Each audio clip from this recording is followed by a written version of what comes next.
Bonjour, aujourd'hui notre 5e rencontre pour parler d'une tendance sioniste qui va être dominante, pour pas dire dominatrice pendant très longtemps, pendant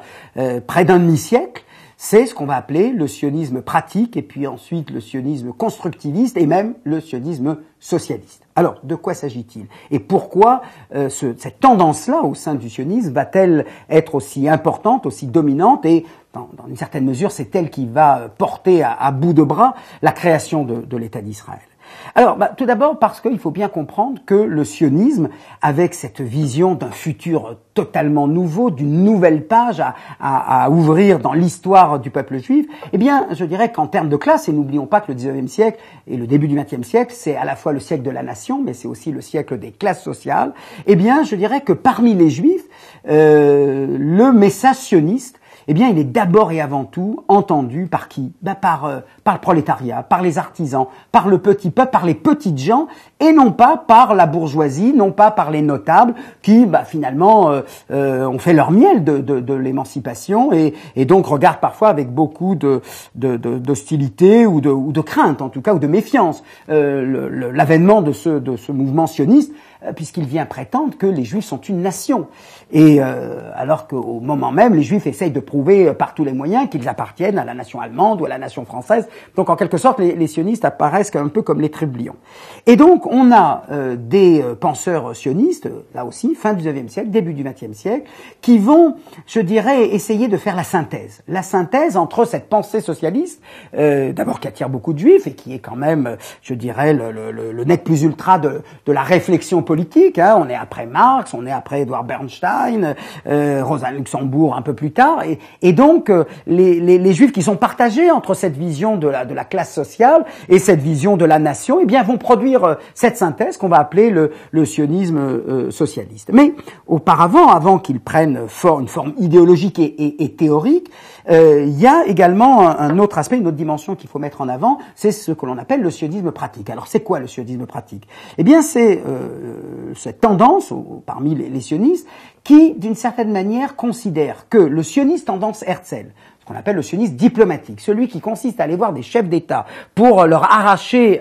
une concession diplomatique, un soutien, ça va être la déclaration de Balfour, mais c'est beaucoup plus tard, c'est en 1917, eh bien, ce sionisme diplomatique, d'abord, il fait tout dépendre d'une bonne volonté d'un chef d'État, donc d'une certaine manière, il supprime les moyens, la possibilité pour les Juifs de faire quelque chose. Par rapport à cela, la tendance d'Ahadam, que l'on a vue la dernière fois, qui consiste à dire ce qui compte, c'est la renaissance de l'hébreu, ce qui compte, c'est de bien connaître l'histoire juive, d'avoir un pôle de référence en Palestine. Pour ceux qui se trouvent sur place, je veux dire, c'est un peu maigre. Alors qu'est-ce qu'ils font eux sur place? Eh bien, ce sionisme pratique, c'est effectivement la tendance intermédiaire, si je puis dire, ou la troisième voie entre ceux qui disent la diplomatie c'est bien, mais c'est insuffisant, la culture c'est bien, mais c'est pas ça qui nous donne un enracinement tel que celui qu'on espère. Eh bien, ils vont défendre une troisième conception, une troisième stratégie du sionisme, et cette stratégie, c'est effectivement le sionisme pratique. Et le sionisme pratique, ça veut dire tout simplement et très simplement, on achète des terres. On achète des terres aux Ottomans, aux propriétaires qui n'habitent pas forcément en Palestine, mais qui sont bien contents de se débarrasser de tel ou tel lopin de terre. Ça peut être aussi aux églises. Il y a l'église orthodoxe, l'église catholique apostolique romaine. Parfois, ils sont bien disposés à vendre des terres et voilà que un organisme foncier va l'acquérir, et le problème c'est qu'une fois qu'on a acquis des terres, c'est bien joli, mais qu'est-ce qu'on en fait? Eh bien, ces pionniers sont là pour dire voilà, nous on arrive et on est prêt à le faire. Et ce sionisme pratique, c'est celui qui dit il n'y aura pas de légitimité au projet sioniste s'il n'y a pas une réappropriation concrète et physique de la terre d'Israël. Il ne suffit pas d'arriver et d'y habiter et d'y parler hébreu. Il ne s'agit pas simplement de dire regardez, les antisémites sont persécutés un peu partout dans le monde et c'est ça qui légitime la création d'un foyer national juif. Ce qu'il faut, c'est travailler la terre, montrer que nous y sommes attachés, et là, c'est pour eux, et ça c'est très important de le concevoir, le sionisme pour eux c'est une transformation, c'est une métamorphose de la condition juive, puisque cela suppose une rupture définitive avec l'ordre social, la condition juive en diaspora. On était des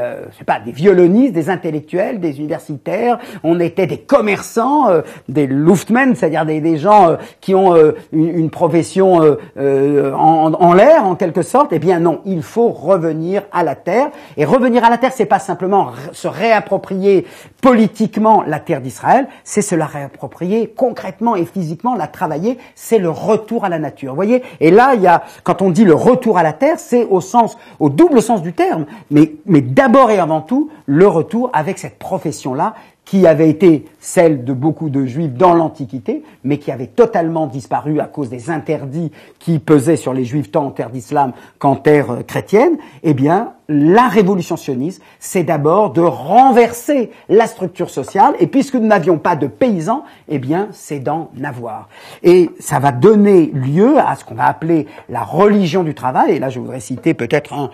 celui qui a le plus marqué ce sionisme pratique, et ce sionisme, alors peut-être pas socialiste au sens où on l'entend en général, mais ce sionisme de la régénération par la terre. Je veux parler de Aaron David Gordon, qui va formuler cette notion de la religion du travail, mais du travail d'abord celui de la terre. Alors pourquoi? Parce que tous ces théoriciens, alors je les ai pas encore cités, mais on va dire leur nom, Nachman Sirkin, Ber Borochov, qui ont donc une vision des classes inspirée du marxisme, mais ils se rendent compte une fois qu'on leur dit ce qui se passe, ou bien une fois qu'ils s'y trouvent, ils se rendent compte que la Palestine n'est absolument pas propre à une lutte des classes entre des patrons capitalistes qui veulent tirer du profit de l'exploitation industrielle. Pourquoi? Parce qu'il n'y a pas de prolétariat et il n'y a surtout pas d'industrie, il n'y a pas de matière première capable de faire évoluer la Palestine dans ce cadre-là, dans cette perception-là des choses. Mais en revanche, il y a de la terre et on peut la faire fructifier dans des conditions peut-être difficiles. Mais c'est ce que vont faire les sionistes pratiques, qui vont peu à peu théoriser, je dirais, leur rapport à la terre et le fait qu'il faut que ce soit les masses, il faut que ce soit une classe sociale, et cette classe sociale, ce sont effectivement des ouvriers agricoles qui vont devenir, je dirais, la pointe de cette réalisation sioniste. Et cela va donner lieu donc à la création de nombreuses associations, des partis politiques, des mouvements qui vont mettre au cœur de leur projet l'idée de la régénération sociale. Si déjà on revient sur la terre d'Israël pour y parler hébreu et pour reformer nation, c'est à condition qu'elle soit autre chose que ce qu'on a produit en diaspora. Et celui qui va le premier le comprendre et devenir pour cela d'ailleurs un leader politique, et quel leader, c'est David Ben Gurion, qui va commencer ses premières actions au sein de la Histadrout, le premier syndicat de travailleurs juifs, mais qui va se développer pas du tout comme un syndicat tel qu'on le connaît généralement en Occident, puisqu'il n'y a pas encore de patronat, mais qui va faire en quelque sorte office d'employeur et défenseur des intérêts de la classe alors à la fois ouvrière et agricole. Mais parmi tout cela, il y a quand même le fleuron dont il faut bien sûr dire un mot, c'est le kibbutz, le fameux kibbutz, c'est-à-dire ces sionistes pratiques, ces sionistes qui veulent travailler la terre et qui obtiennent du KKL, justement de l'organisme foncier qui achète des terres et qui est bien content de les fournir à ces pionniers, mais qui pose une condition. C'est-à-dire, on ne veut pas être secondé par des gens qui vont nous dire comment faire, quoi faire. Laissez-nous, on vous s'engage à faire fructifier la terre, à la mettre en valeur, mais vous nous laissez nous organiser tel que nous l'entendons. Et ils vont s'organiser avec cette forme d'organisation sociale utopique, pour ainsi dire, un collectivisme, mais qui n'est pas fondé sur la répression, sur le dirigisme, mais sur la bonne volonté collective de tous. Et ça va devenir effectivement cette formidable entreprise, même si depuis elle décline, cet îlot socialiste, où il y a abolition du salariat, où il y a fin de la division du travail entre hommes et femmes concernant la manière d'élever des enfants, et la discussion démocratique autour de tout. Alors, avec ce que ça peut avoir parfois d'intrusif dans la vie privée, mais voilà, c'est ça qui a été inventé, et je dirais que il ne m'apparaît pas étrange ou surprenant que quand on se retrouvait sur les hauteurs du Mont Tabor ou près du lac de Tibériade ou dans la vallée de Jezreel, donc dans des paysage de création du monde en quelque sorte, eh bien on se dit on n'est pas là uniquement pour subvenir à nos besoins, même si bien sûr il y a une dimension pareille dans le kibbutz, mais on est là pour inventer un nouveau rapport au monde, un nouveau rapport au travail, un nouveau rapport entre ce que Buber, qui a exalté cette communauté-là retrouvée, un je et un tu, des relations authentiques et non pas les relations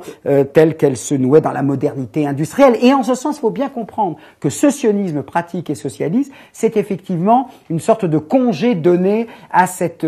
société industrielle dont on voyait les dégâts, et avec cette tentative de recréer quelque chose de nouveau, ce qu'on va appeler l'homme nouveau, le nouvel homme juif, un nouvel homme juif qui se relie à la terre. Donc on voit bien, pour terminer, que ce n'est pas le même type de socialisme tel qu'on l'a connu en Europe dans l'entre-deux-guerres, même si bien entendu il a entretenu de bonnes relations avec ces mouvements-là. C'est un mouvement à part, un mouvement constructiviste, c'est pour ça qu'il se donne ce surnom-là, c'est-à-dire d'étape par étape, mais avec cette idée que c'est la classe des travailleurs qui fera l'État d'Israël, et cela va donc donner la naissance à cette élite pionnière